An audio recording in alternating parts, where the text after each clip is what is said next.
Shrimad Bhagavad Gita chapter 2 श्लोक 37। अतो वा प्राश्यसि स्वर्ग चित्वा वा भुक्षसे महिम तस्मात्तुष्टिस्तः कौन्तेय युद्धाय कृत निश्चयम्। हे कुंती पुत्र, अगर तुम युद्ध में जीत जाओगे तो पृथ्वी पर रहकर अपना साम्राज्य का सुख पाओगे। अगर तुम युद्ध में मारे जाओगे तो तुम स्वर्ग जाओगे।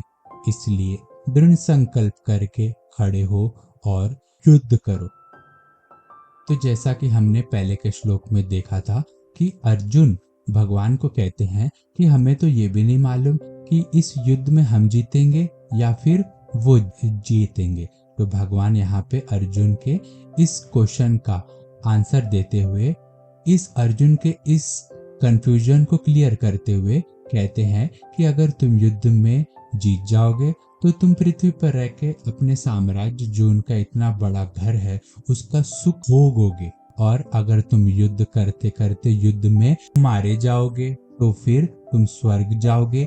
इसलिए तुम्हारी तो दोनों बातों में जीत है, तुम्हारी हानि लॉस यहाँ पे कुछ भी नहीं है। इसके लिए तुम दृढ़ संकल्प करके फाइनल डिसीजन लेकर खड़े हो और युद्ध करो। यहाँ भगवान कृष्ण अर्जुन को कुंती पुत्र कहकर बोलते हैं। जब भगवान कृष्ण संधि का प्रस्ताव लेके दुर्योधन के पास जाते हैं, तो जब वहां पे जाते हैं तो वो अर्जुन की माता कुंती से बातचीत करते हैं। तब कुंती जी जो रहती है वो भी कहती है कि युद्ध होना चाहिए। तो वो ऐसा कहकर, कुंती पुत्र कहकर अर्जुन को याद दिला रहे हैं कि तुम्हारी माता कुंती का भी यही आदेश है कि तुम युद्ध करो। तो इसके लिए तुमको तुम्हारे आए हुए कर्तव्य कर्म से भागना नहीं चाहिए। इसके लिए किसी भी हालत में तुम इस कर्तव्य कर्म से मत भागो। तो भगवान कुंती पुत्र कहकर अर्जुन को याद दिला रहे हैं कि तुम्हारी माता कुंती का भी यही आदेश है, यही मत है कि तुम ये युद्ध करो। श्रीमद् भगवद गीता चैप्टर 2 श्लोक 38। सुख दुखे समे कृत्वा लाभो जया जयो ततो युद्धाय युज्यस्व नैवं पापमवाप्स्यसि। सुख दुख, लाभ हानि, जय पराजय, इन सब से ऊपर उठो पार्थ, और इन सबको एक समान मानकर तुम युद्ध करने के लिए युद्ध करो। ऐसा करने से तुमको पाप नहीं लगेगा। युद्ध में जय पराजय, विक्ट्री और डिफीट का रिजल्ट होता है लाभ और हानि, प्रॉफिट और लॉस।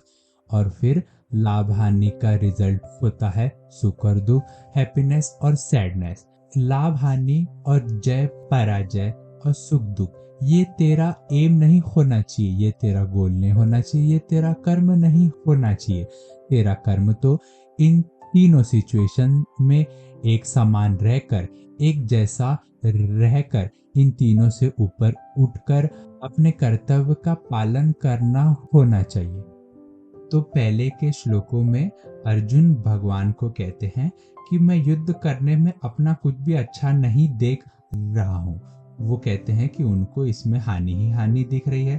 तो भगवान कहते हैं कि क्षत्रिय के लिए इस धर्म में युद्ध से बढ़कर कोई भी उसके अच्छे की बात है ही नहीं। फिर अर्जुन कहते हैं उनको कि युद्ध करके हम सुखी कैसे होंगे। तो भगवान कहते हैं कि जिन क्षत्रियों को ऐसा युद्ध मिल जाता है वो ही क्षत्रिय सुखी है। उसके बाद अर्जुन कहते हैं कि युद्ध का रिजल्ट, जो परिणाम है, उसमें मुझको नरक जाना पड़ेगा। तो भगवान कहते हैं कि युद्ध करने से स्वर्ग तुझको मिलेगा। तो भगवान फिर कहते हैं कि युद्ध न करने से तुझको पाप चढ़ेगा। फिर अर्जुन कहते हैं कि युद्ध करने से उसका जो रिजल्ट होगा उससे धर्म का नाश होगा। तो भगवान कहते हैं कि युद्ध न करने से धर्म का नाश होगा। तो यहाँ पे अभी भगवान धीरे धीरे भगवद गीता के उस श्लोक की ओर बढ़ रहे हैं जिसमें वो कहते हैं कर्मण्यवाधिकारस्ते वाला श्लोक। तो धीरे धीरे भगवान वो कंसेप्ट को, वो जो श्लोक है वो सबसे फेमस श्लोक है भगवत गीता का, तो वहां तक जाने के लिए भगवान धीरे धीरे डिफिकल्टी बढ़ा रहे हैं, उसको डायरेक्टली नहीं समझा रहे, वो धीरे धीरे करके स्टेप में समझा रहे।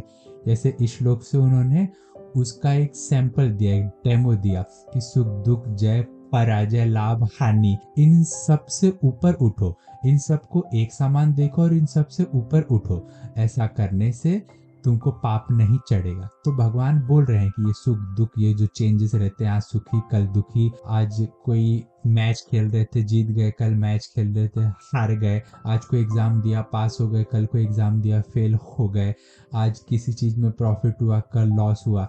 तो इंसान ये हर सिचुएशन में चेंज होता रहता है और उससे उसको सुख दुख आता रहता है। तो भगवान यही कह रहे हैं कि इन सबको सेम देखो, एक समान देखो, इनको अलग मत तुम देखो, इन सबको एक देखो और इन सब से ऊपर उठो। तो जब इन सब से ऊपर उठ जाओगे तभी शांति मिलेगी मन को। तो भगवान धीरे धीरे अभी डिफिकल्टी बढ़ा रहे हैं।